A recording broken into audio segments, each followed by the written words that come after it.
Okay, let's jump in. Today, we are doing a deep dive into a car that, well, it really did break the mold for one of the world's most iconic sports cars. We're talking about the 1998 Porsche 911. That's the 996 generation, to be specific. Exactly, the 996. And this one is, let's say it's complicated. It is arguably the most crucial vehicle in the 911's entire modern history. It's so often misunderstood and definitely frequently controversial. We're not just looking at a car today. No, it feels more like we're looking at a turning point. And an inflection point, yeah. The 996 was dealing with these immense external pressures that, demanded a complete rethink of the car, forcing a move away from traditions that had defined the 911 for decades. And we have a fantastic set of sources to guide us through it.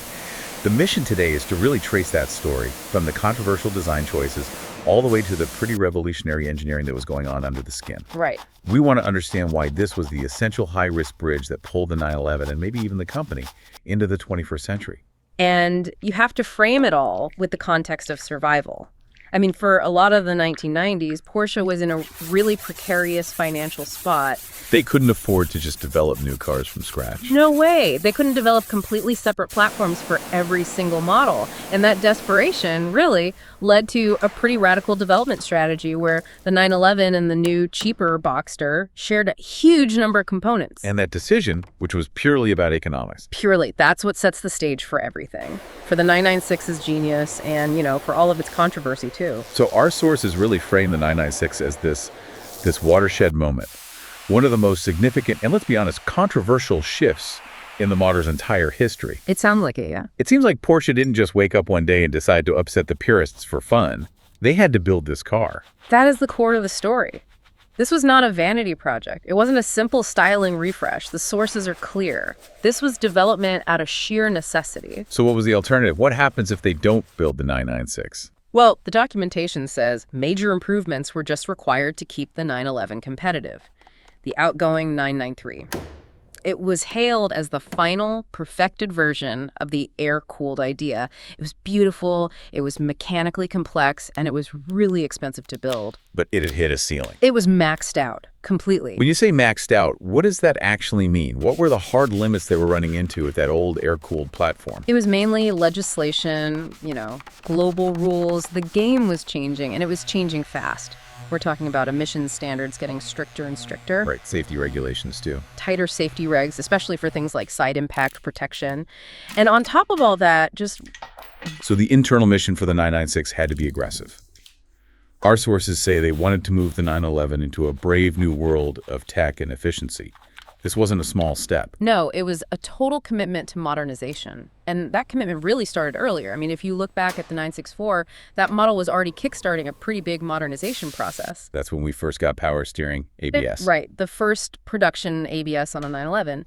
But the 996 just took that leap and magnified it, exponentially. So if the 964 was the first step onto the new path, the 996 was like tearing down the house and rebuilding the foundation completely. That's a great way to put it. To keep that essential 911 feel but meet modern demands for safety and stiffness, they had to pretty much start over. That's why we see this radically new body shell structure. And you can actually trace the evolution of rigidity, can't you? You can. The 993's body was already 80% new compared to the 964, and it was 20% stiffer. But the 996 needed even more. It had to accommodate new suspension ideas, drastically improved crash structures. And that search for more structural integrity, that's what led them to new materials. New materials and new processes. We see an increased use of things like boron steel and these components called tailored blanks. Okay, that's a bit of jargon. Let's unpack that. What are tailored blanks and why would a driver even care? So a tailored blank is basically a sheet of steel that's welded together before it gets stamped into a body panel. Okay. And the key detail is that the sheet starts out with different thicknesses in different spots. So where you need maximum stiffness and crash protection, like around the door pillars, the steel is thicker. And where you don't need it. Where you can afford to save a little weight, like in the middle of a floor pan, it's thinner. Yeah. This approach lets you optimize weight while maximizing strength. And that directly contributes to the claim that the 996 structure was 45% stiffer than the 993. And that 45% jump isn't just a number for a brochure. It fundamentally changes how the car feels to drive. Oh, completely. It removes that inherent chassis flex that suspension engineers have been fighting for decades in the older 911s. A stiffer chassis means the suspension can do its job much, much more accurately. Which is what you need for that confident handling Porsche was aiming for. Absolutely essential. And that brings us to the big one, the topic that just dominated every single conversation when the 996 came out. The engine. The engine. This one engineering choice was described in our sources as, and I'm quoting here, sacrilege by many. That's a strong word. It is. The traditional air-cooled flat six transitioned for the first time in a standard 911 to water cooling. Sacrilege. It's almost a religious term for an engineering decision, but it really speaks to the depth of feeling, maybe even the dogma that surrounded that air-cooled tradition. It does. For decades, that sound, that unique, visceral, mechanical clatter, that engineering character was just inseparable from the 911's identity. It was a clash of identities then. Yeah. And it caused a huge controversy among the purists. Massive. But we have to be really clear here. This radical change was not done lightly. It wasn't done to be provocative. It was driven primarily by the need to meet those increasingly stringent global emissions laws. So how does air cooling fail on emissions? Air cooling relies on fins and a huge amount of airflow, which means you get less precise control over the temperature across the engine block. To manage modern catalyst temperatures and reduce things like NOx emissions, you need really stable, really accurate heat management. Something a liquid cooling system is perfect for. Flawlessly. But something air cooling really struggled with. I mean, air cooling was reaching the end of its legal life in major markets. It was that simple. So the cause and effect chain is clear. Yeah. Emissions rules force the cooling change. That then required a total engine redesign, moving away from the M54 engines that had evolved for 30 years. It wasn't a choice. It was pure engineering survival. And that shift is responsible for one of the biggest visual changes on the car, right? Up front. Yeah, exactly. That architectural shift led directly to the most visible design change on the front, aside from the headlights. You see it instantly in the front bumper, which now has that trio of large air intakes. Right. In the old 911s, the front bumper was just a bumper, maybe with some fog lights. Purely functional for aero. Now, these large scoops were an absolute necessity. Not for looks. Not at all. They were there to feed air to the three essential engine cooling radiators, one in the middle, two on the sides, and the air conditioning condenser. It was a direct consequence of that shift to water cooling. The old engine lid just needed air for combustion, but now you had this complex liquid system needing massive, continuous airflow right at the front. It changed the visual language of the 911 forever. Okay, so let's put the controversy aside for a minute and just look at the raw numbers. What did this new architecture actually deliver? What did the initial 9910.6.1 Carrera offer in 98? Because the performance figures are impressive, regardless of how it's cooled. They are. The initial model, the 996.1 Carrera, used the brand new M96 3.4-liter flat six engine. Porsche managed to get a very healthy 300 horsepower out of it, peaking at a pretty high 6,800 RPM. Which itself is a testament to liquid cooling, right? The ability to rev higher and more efficiently. It is. And the torque figures were strong, too. 350 Newton meters, peaking right in the mid-range at 4,600 RPM. That 300 horsepower figure was a critical benchmark. It was a big jump from the last of the air-cooled 993s. A significant jump. Even in its most advanced Vario-Ram form, the 993 was typically making around 285 horsepower.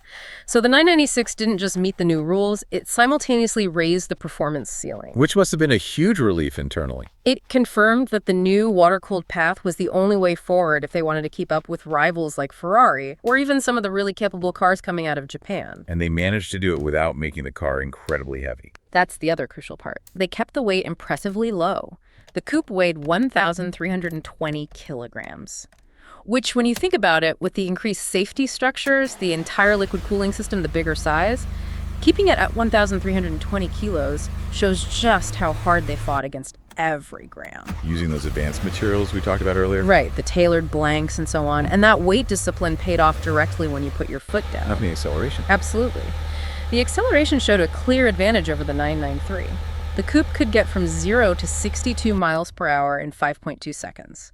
This wasn't just a tiny improvement. No, it cemented the 996 as a demonstrably faster car, one that could meet all the modern rules without losing that core 911 promise of high performance. And it's important for anyone looking at these today to remember that these specs are for that first 996.1 model from 98 up to 2001, before the later 3.6-liter engines came in. This is the original water-cooled Carrera. Okay, so let's move beyond the engine to the rest of the exterior. The design, despite the headlight controversy, was a massive engineering effort focused on efficiency and stability. Yeah, the 996 generation had much smoother bodywork than its air-cooled predecessors. The trend started with the 964 and 993, but the 996 took it way further with that totally new body shell. And that smoothness wasn't just for looks. No, it was an aerodynamic necessity. That seamless body, plus the extensive use of panels underneath the car, was all designed to manage airflow. The air going under the car is just as important as the air going over it. And all that work got them to a drag coefficient of what? A very respectable 0.31. Now, for you listening, why does minimizing drag matter so much on a car where all the weight is at the back? Lower drag helps with stability and efficiency. It's especially crucial for a rear-engine car at high speed, where any amount of lift can be, well, dangerous. A classic 911 shape naturally wants to generate lift, doesn't it? It does, because of its profile. So the whole goal of modern aerodynamics is to cancel that lift out. And that's where the active aero components come into play. Right. The 996 had an electrically raised rear spoiler. It did. Now, active aero wasn't brand new to the 911. The 964 was actually the first with an electric spoiler. But on the 996, this active piece deployed at 75 miles per hour. And that speed is a calculated choice. A very calculated choice. It's the point where high-speed control becomes critical for both safety and performance. And the result of all this, the smooth body, the underbody panels, the active spoiler, was to minimize lift. The sources say Porsche claimed it led to low levels of lift at both axles. Which is a huge technical achievement. Managing lift at the front and the rear gives the driver this incredible confidence and predictability at high speeds. The car might have looked a bit softer to the purists, but every curve and panel was engineered for superior speed and stability. It made it fundamentally safer and easier to drive fast than any standard 911 before it. The ultimate example of function winning out over historical form. All right, let's go deeper inside that M96 3.4-liter flat six. This was a completely new engine architecture for the standard Carrera, and its success was absolutely paramount for Porsche's future. When we say completely new architecture, we mean it. The design philosophy was a radical departure from the old air-cooled M64. It was lighter, more compact, and designed from the ground up to share components with the Boxster's engine. Which was all about saving money. All about optimizing cost. And the power from this 300 horsepower engine was transferred through a key piece of modern tech, a dual-mass flywheel. The dual-mass flywheel is one of those things that gets mentioned but not always explained. Why was it so necessary here in this new engine? A dual-mass flywheel, or DMF, is designed to absorb the vibrations and harmonics that the engine creates as it fires. Older, solid flywheels would just transfer more of that vibration right through the drivetrain. And you'd feel that in the cabin and the gear lever. Exactly. And because the M96 was a clean sheet design and water cooling changed the physical nature of the block, its vibration harmonics were totally different from the old M64. So the DMF was essential to delivering that smooth, refined feel you expect from a modern sports car. So for driving engagement, what were the choices for the buyer in '98? The purest choice was the 6-speed manual gearbox. This was an evolution, improving on the 6-speed from the 993. It was structurally improved to handle the higher power and torque of the new engine. And what were the specific refinements that a driver would actually feel? The sources detailed 2 key changes. First was the inclusion of double-cone synchro mesh, which is an engineering detail designed to reduce the effort it takes to shift gears. Making it quicker and smoother. Quicker and smoother, yeah. Yeah. And second was the move to a cable-operated shift mechanism. That was another step toward modernization, aiming for a much more precise feel compared to the old rod linkages, which could feel a bit vague under hard driving. And then there was the automatic option, the 5-speed Tiptronic. Right, and this wasn't just a simple automatic, it was a performance-focused auto manual. So it had a normal drive mode. Yep, in standard automatic mode, it delivered really smooth, responsive changes for everyday driving. But when you shifted it into manual mode, you could command the shifts yourself using the gear lever, or, which was very innovative at the time, buttons on the steering wheel. And how fast were those manual shifts? Porsche was very keen to highlight the speed. They claimed manual shifts could happen in as little as 0.2 seconds. For 1998, that was incredibly quick for a traditional automatic transmission. It was sort of a bridge technology, wasn't it? It really was. The Tiptronic showed Porsche's commitment to automated performance long before the super-fast PDK dual-clutch gearboxes arrived in the later 997 generation. Okay, now we have to talk about the elephant in the ring. No discussion of the 996 is complete without addressing the aesthetic controversies, and more importantly for today's buyer, the reliability concerns that have followed the early M96 engines. Absolutely. Let's start the visuals. The aesthetic issue centers on that widely discussed runny egg headlamp design. Or fried egg, depending on who you ask. Right. This was the first time the 911 had completely merged the indicators into the main headlight unit, moving away from that classic round headlamp that had defined the 911 since day one. And this is where that cost-saving strategy became visually obvious, right? Precisely. The purists just hated it because the unit was visibly shared with the entry-level Boxster. It blurred the lines. It suggested that, cost-cutting was taking priority over 911 heritage. That one aesthetic choice split opinions so sharply. But looks are subjective. Yeah. We have to pivot to the objective technical issue that is so crucial for anyone looking at this car today.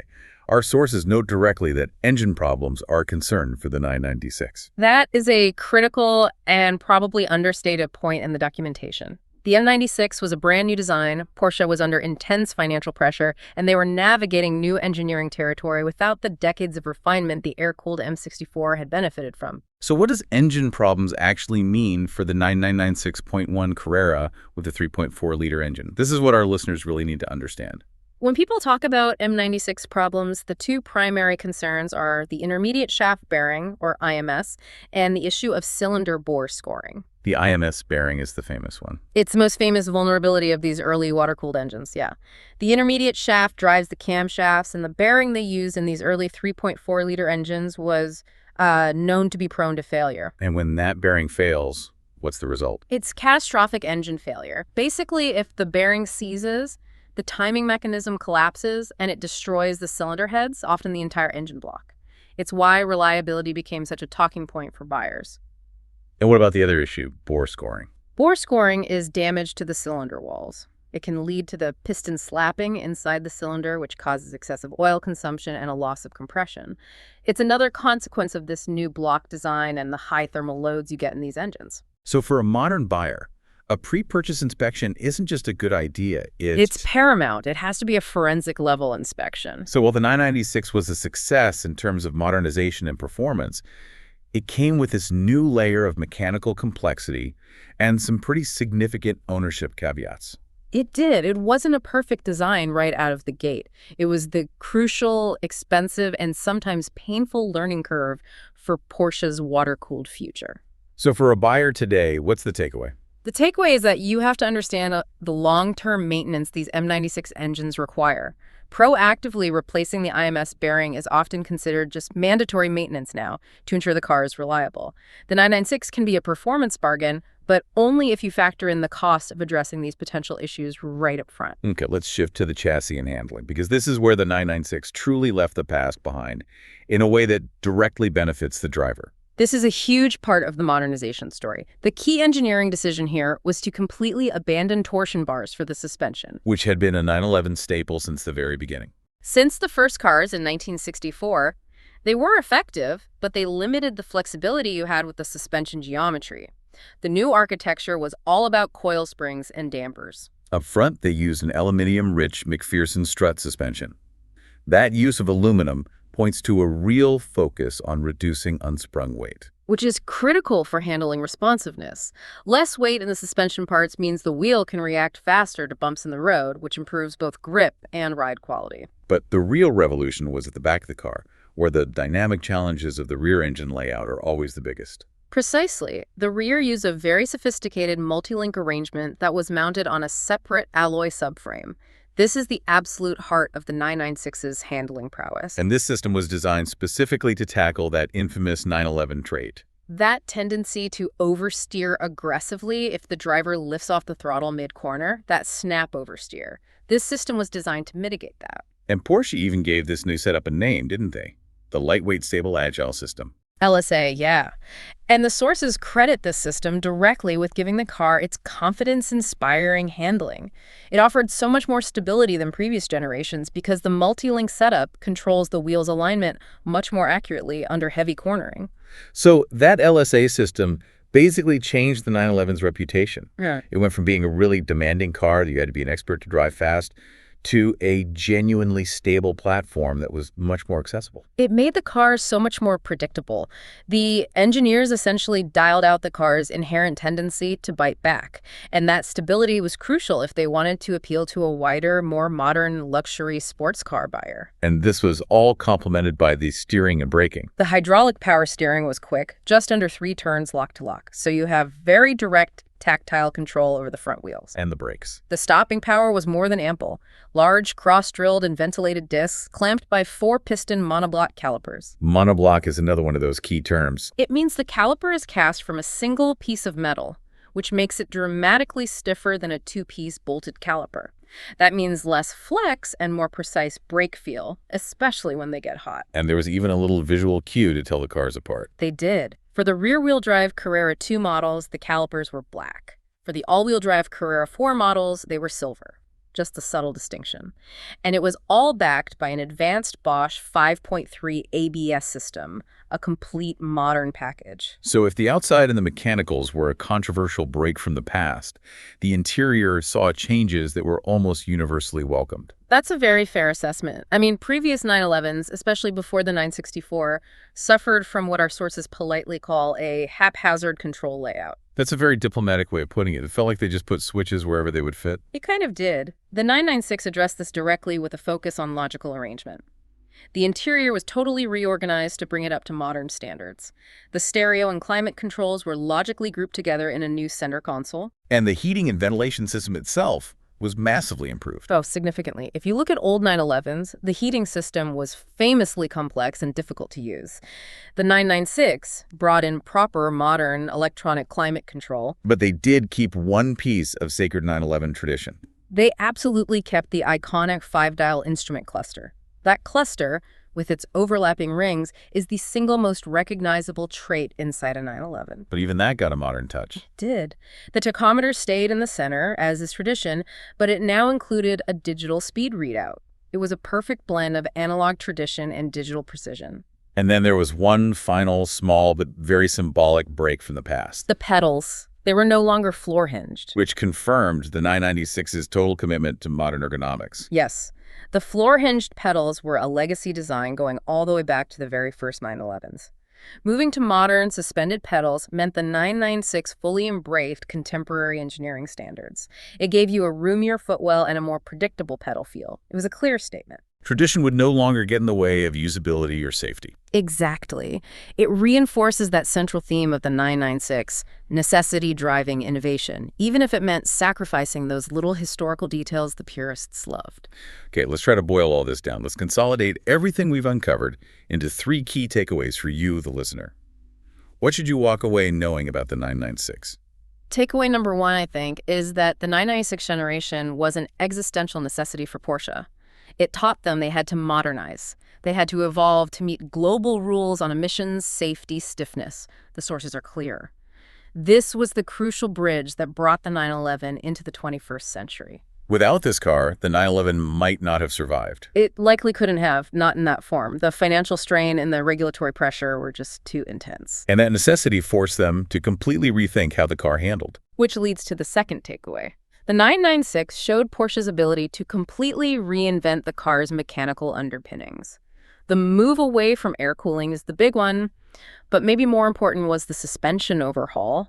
That multi-link rear, the LSA system, made the car so much more stable and confidence-inspiring. It created the foundation for every 911 that came after it. It really did. It allowed future 911s to push performance boundaries way further than the old chassis ever could have. And finally, the practical angle. Yeah. What's the reality for someone looking to buy one today? Third, and this is for you if you're shopping around, the 996 offers a really compelling entry into 911 ownership. It's a performance bargain. You get 300 horsepower, fantastic handling, modern usability, all for a relatively low initial price compared to other 911s. But, and this is a huge but, you have to be mindful of those potential engine problems we talked about. Because it was the first water-cooled engine, you have to do your homework. A specific pre-purchase inspection that focuses on the IMS bearing and bore scoring is absolutely essential for a good ownership experience. This is not a car where you can afford to ignore deferred maintenance. Not an option. So, the 1998 996 Carrera, a pivotal car, hugely controversial when it came out, the water cooling, the headlights, but it was the car that ensured the 911's survival. It proved that the iconic model could embrace this huge technical evolution without losing its soul, even if that meant letting go of the beloved air cooling tradition. It was a moment of engineering courage. And corporate necessity. Porsche knew that clinging to that tradition would mean death by obsolescence. They made the tough choice, they took the heat from the purists, and they created a platform robust enough to evolve into the high-tech, dominant 911s we know today. The ultimate function over sentiment decision. And its lasting legacy is that it laid all the groundwork. Every successful 911 that has followed, the 997, the 991, the 992, owes its water-cooled heart and its confident chassis to the risks that were taken and the lessons learned from the 996. That brings us to the end of this deep dive. If you enjoyed unpacking this controversial but critical turning point for the 911, we'd love to know what foundational generation you think we should tackle next. Maybe the last of the air-cooled, the beloved 993? Or perhaps the car that really refined this water-cooled formula, the 997. Let us know. It's an interesting question to think about. What was the next most important leap for the 911? We'd love to hear your thoughts.